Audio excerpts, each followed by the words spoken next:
بہن اور بھائیو السلام علیکم۔ خیریت موجود، خیریت مطلوب۔ بسم اللہ الرحمن الرحیم۔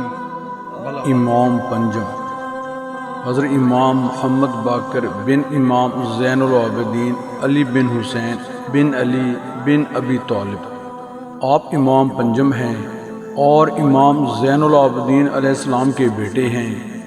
سلسلہ نسب یہ ہے: محمد باقر بن علی یعنی زین العابدین بن حسین بن سیدہ فاطمۃ الزہرا زوجہ علی بن ابی طالب بنت محمد رسول اللہ صلی اللہ علیہ وآلہ وسلم بن عبداللہ بن عبد المطلب۔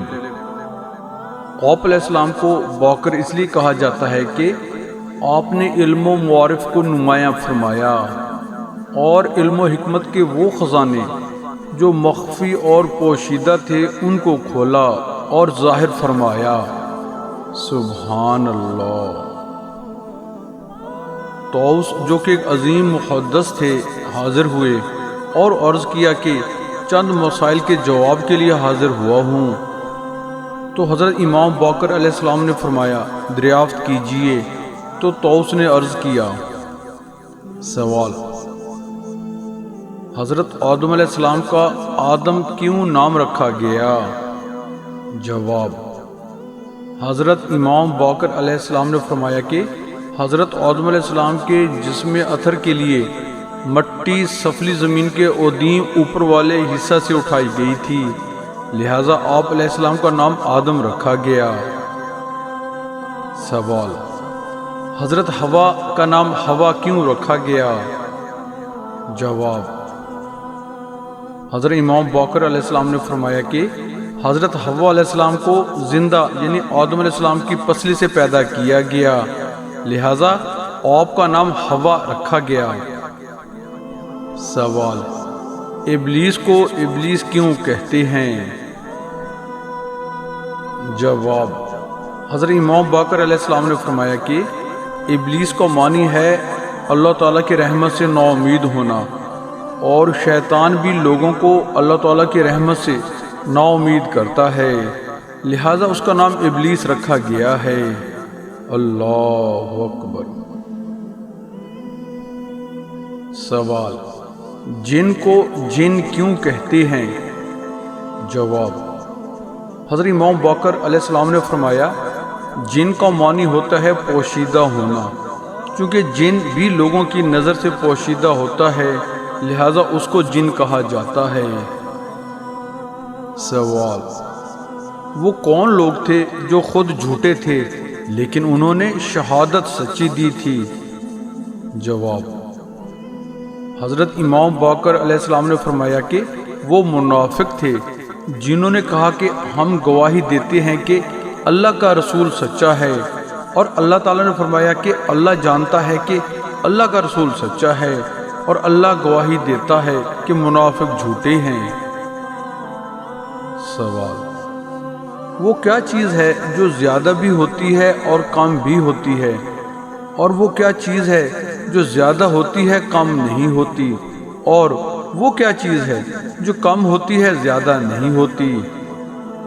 جواب: حضرت امام باقر علیہ السلام نے فرمایا وہ چیز جو زیادہ بھی ہوتی ہے اور کم بھی ہوتی ہے وہ چاند ہے، اور جو چیز زیادہ ہوتی ہے کم نہیں ہوتی سمندر کا پانی ہے، اور جو چیز کم ہوتی ہے زیادہ نہیں ہوتی وہ انسانی عمر ہے۔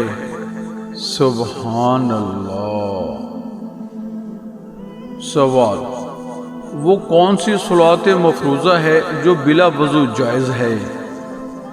جواب: حضرت امام باقر علیہ السلام نے فرمایا وہ درود شریف ہے۔ سوال: وہ کون سا روزہ ہے جس میں کھانا پینا جائز ہے؟ جواب: حضرت امام باقر علیہ السلام نے فرمایا وہ خاموشی کا روزہ ہے جس میں انسان کھا بھی سکتا ہے اور پی بھی سکتا ہے۔ قرآن مجید میں ہے کہ حضرت مریم علیہ السلام نے خاموشی کا روزہ رکھا۔ سوال: وہ کون سی چیز تھی جس کا تھوڑا استعمال حلال تھا اور زیادہ حرام؟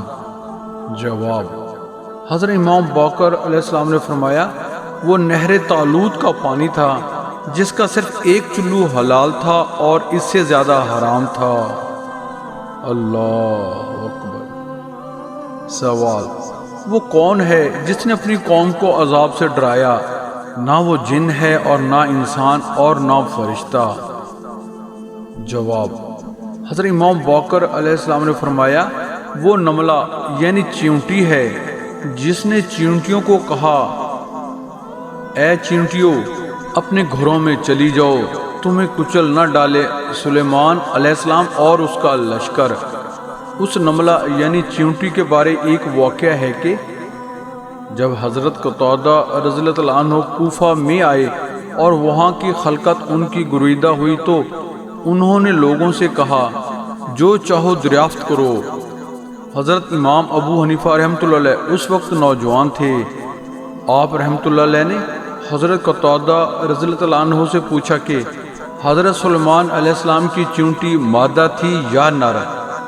حضرت قتادہ رضی اللہ عنہ خاموش ہو گئے تو پھر خود حضرت امام ابو حنیفہ رحمۃ اللہ علیہ نے فرمایا کہ وہ مادہ تھی۔ حضرت ابو حنیفہ رحمۃ اللہ علیہ سے دریافت کیا گیا کہ آپ رحمۃ اللہ علیہ کو کیسے معلوم ہوا کہ وہ مادہ تھی؟ تو فرمایا کہ قرآن کریم میں ارشاد ہے قولت نملہ، اگر نر ہوتا تو قرآن شریف میں قول نمل وارد ہوتا۔ اللہ اکبر۔ Please just a minute, please subscribe my YouTube channel Islam TV by Waheed ji and comment, like and share our videos in your friends. Thanks for this kind favor. حضرت امام باقر علیہ السلام کی وفات۔ حضرت امام باقر علیہ السلام کی وفات میں اختلاف ہے۔ حافظ ابن کثیر نے آپ علیہ السلام کی وفات 115 ہجری ذکر کی ہے۔ آپ کی عمر مبارک 63 سال تھی اور آپ علیہ السلام کی وفات مدینہ منورہ میں ہوئی۔ بعض نے لکھا ہے کہ حشام بن عبد الملک نے ابراہیم بن ولید حاکم مدینہ منورہ کے ذریعے حضرت امام باقر علیہ السلام کو زہر دیا جس سے آپ علیہ السلام شہید ہوئے اور آپ علیہ السلام کو جنت البقیع میں دفن کیا گیا۔ دعا ہے اللہ تعالی ہمیں ان پاکیزہ ہستیوں کے صدقہ سے ہماری دین اور دنیا بہتر فرمائے۔ آمین۔ جزاک اللہ۔